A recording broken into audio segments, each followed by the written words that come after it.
Vico and Pinq have been an absolute dominant duo since formation, and their top 5 in FNCS last season was by far not a fluke. And they are continuing on their strong chemistry this season by winning not just FNCS Qualifier 1 finals, but also repeating as the FNCS Qualifier 2 finals winners. And in this video, we're going to break down their last game, which won them the tournament in the most recent FNCS Qualifier 2. Pinq and Vico land just outside of the forecast tower at this metal outpost. The strength of this drop by far has to be the fact that it has a ton of metal materials, as well as its closeness to the forecast tower and the river. And I'm going to show you their very interesting off-spawn tactics that allow them to manage Surge incredibly well. Pinq and Vico immediately get around 20 builds each, and they pop these 3 barrels, but instead of looting the rest of their drop, they're already thinking about Surge. They do this by popping a fizz that they found and immediately going to the river and using shield breakers here to give them a ton of quick heals so they can third-party opponents at their drop, and this is exactly what they do. Pinq ends up leading the charge here, and third parties that fight and sees this down opponent, getting around 80 damage worth of Surge onto him, and then one pumps that opponent's teammates, and they've already gotten an elimination and some stored Surge less than 3 minutes into the match. Despite not having a significant amount of materials, Vico and Pinq decide to still play aggressive to try and manage their Surge early. They farm what mats they can and try to third-party a fight at Grand Glacier, and Vico is going to time it up perfectly, catching this opponent off guard, eventually getting into his box and cleaning up that elimination. Pinq is also in an engagement and eats a significant amount of damage, but the quick heals that they got from the river is going to come in clutch as he eats 2 shieldfish and is back up to being very healthy, and then he one pumps this opponent, and now they are very well set up for Surge. After picking up those 2 eliminations, they eventually decide to leave the drop for 2 reasons. 1, they got a significant amount of Storm Surge already, and 2, the second part of their entire game plan is to get the forecast tower. And on the way there, they are blessed with the most RNG I've ever seen, as they find not 1 but 2 llamas on their rotation back to the forecast tower, which is going to give them a ton of materials that they normally wouldn't have. Pinq and Vico eventually just get there in time as another team tries to contest. Pinq goes towards where the center tower is, and Vico eventually ends up claiming high ground here and stays vigilant as they wait for the drones to spawn. Eventually, they get a favorable pull and the drones spam away from the team that they're fighting, and Pinq quickly boxes it up, gets the card, uses a fizz to get forecast tower, which is going to come incredibly crucial later on. Pinq and Vico now decide to head back to their drop to top off their metal and additional loot. However, the team that was trying to contest them for forecast tower decides to contest them. Vico, since he has a ton of metal materials and knows that he can farm the backup, invest a ton of space into metal as they end up getting W key. They play incredibly tight together, and eventually they catch this opponent playing over aggressive as Pinq ends up editing on him, coning him off, and 2-tacking him with the shotgun going down.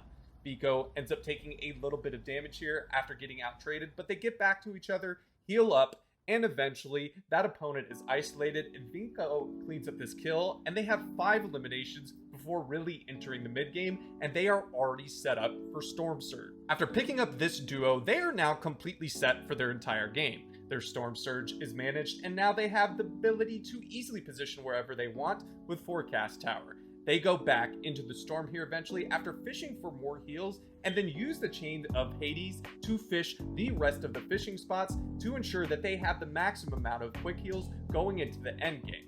Due to all of the work that they put in the early game, they are set up completely. They have Forecast Tower, they have all the loot that they need, and their positioning is so easy that they don't even shoot their weapons here, continually just repositioning into the middle of 7th zone before the end game. 8th zone though, they do end up playing a little bit different. Previously, they had always been the first one to the zone since they knew where it was, and they were pretty much isolated with every rotation. However, I believe on this particular rotate, they were trying to look for an impact here to either get some additional points or get some additional loot, because they ended up moving about halfway when the zone had already pulled, but they use Flowberry Fizz here, immediately go to low ground, and do a very smart job here of not wasting any hard materials and making a ton of space in wood builds by farming all of the trees around which gives them a significant amount of advantage going into endgame. 9th zone, they're going to kind of repeat the exact same thing they did in 8th, but this time they get rewarded. Pinq is going to be peeking through a cone and catches an opponent flying perfectly into the box here, dropping him down as Vico picks up this elimination. And once again, they have a significant amount of loot sitting in Storm here in the back of 9th, using it to then get a much better position going into the next zone. Pinq and Vico, in my opinion, are not a high ground team and a consistent mid ground team, and they demonstrate this throughout this endgame. In the 10th zone, Pinq continually leads their rotations to the edge of the zone, while Vico acts as a protector of sorts, making sure all angles are closed off. And at the end of the 10th zone pull, they get ahead and end up getting a free elimination onto this opponent on low ground, who is Shambles. Pinq is going to continue to lead their rotations in 11th zone and up into 12th, and they don't get any eliminations in 11th, but at the start of 12th, Pinq has already established a ton of space in the hard mats, and Vico ends up seeing this team that is already in wood on their lair, and he gets a little bit of bleed-through damage onto one opponent, and then drops down Clown here and one pumps him. This is going to result in another refresh, and eventually Vico will also get elimination credit onto that opponent's duo in Axe Force.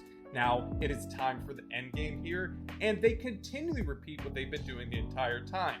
Vico kind of sits on the mid ground and secures everything that Pinq ends up leading to, and when it gets time to play for the last portion of this endgame, Pinq is going to drop Vico all of the white heals, and Pinq makes a very nice mantle play here to get a little bit of chip damage onto the high ground team, essentially being a sacrificial lamb. He ends up going down here, but Vico has a ton of white materials, including 1 splash, 4 bananas, and some floppers, and he goes deep into zone here, and he easily wins this heal off, and they get the elimination due to the tag that Pinq ended up getting, and they win their FNCS Qualifier 2, repeating from week 1. In today's VOD review, we saw the early game strategy that made this entire game, for the most part, incredibly easy.